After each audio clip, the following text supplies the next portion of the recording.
A real crime.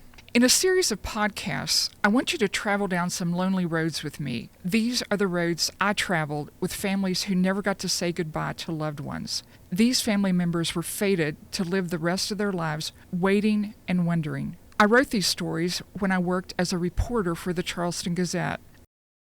Today's unsolved murder shares similarities with others in this series, but it has a significant difference. After Michael Nasby's body was found on Martin Mountain, police would locate the murdered body of another young man in the same place 2 years later. This unusual circumstance seems to indicate the two young men were likely dumped there by the same person. Episode 5, Michael Nasby. Michael Wayne Nasby's father told me from his home in Charlton Heights, West Virginia, I get up with it every morning. William Nasby and his wife Joan were eager to talk about their only son. When I go to bed, that's the last thing on my mind, the father said. I've lived through this since 1981. In fact, he told me, that was what was on his mind when I called to talk with him for the first time.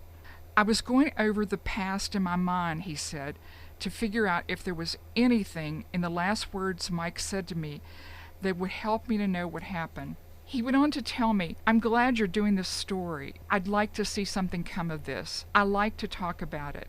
It helps. When his son Michael died at age 21, he was a construction worker looking for a job. Nasby recalled dropping his son off in Montgomery, West Virginia.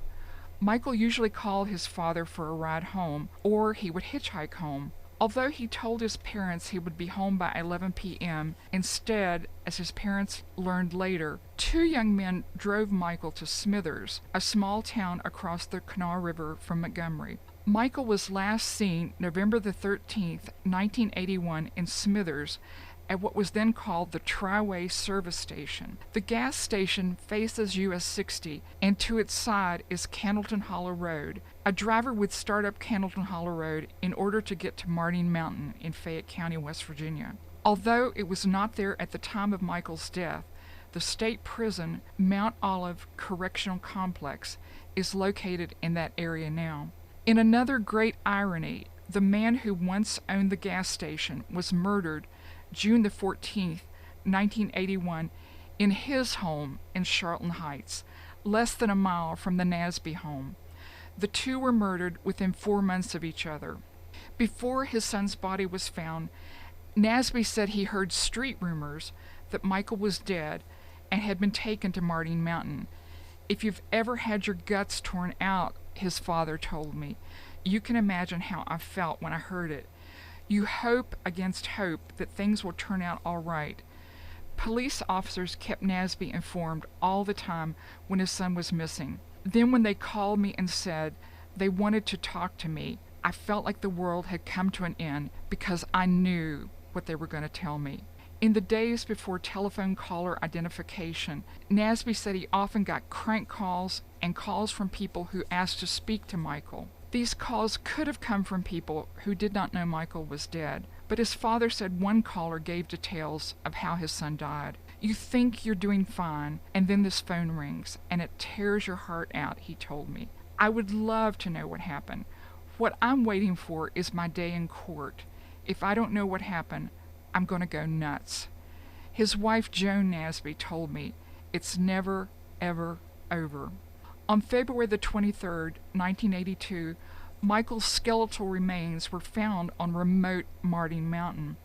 At that time, state police officers kept some details of the murder secret in hopes of catching the killer. But 2 years later, John Eric Farley Jr.'s skeleton was found on the same mountain May the 10th, 1984.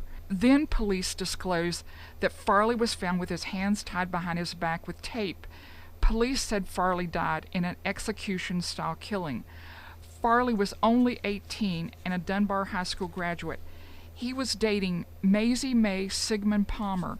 They were last seen leaving a Charleston nightclub July the 14th, 1979.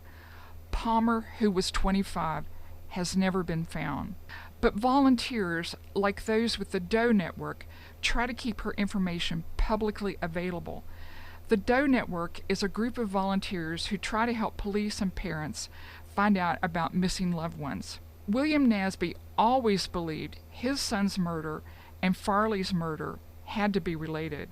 As I explained at the beginning of this series, all the parents who lost their children have in common the hope of finding answers to their many questions. But Mr. and Mrs. Nasby died before they knew what happened to their son. Mr. Nasby died first. His wife, Joan Phyllis Nasby, 87, died January the 11th, 2020. Ironically, Eric Farley's mother, Barbara Sue Farley, also died in 2020. She was 83 and lived in Dunbar.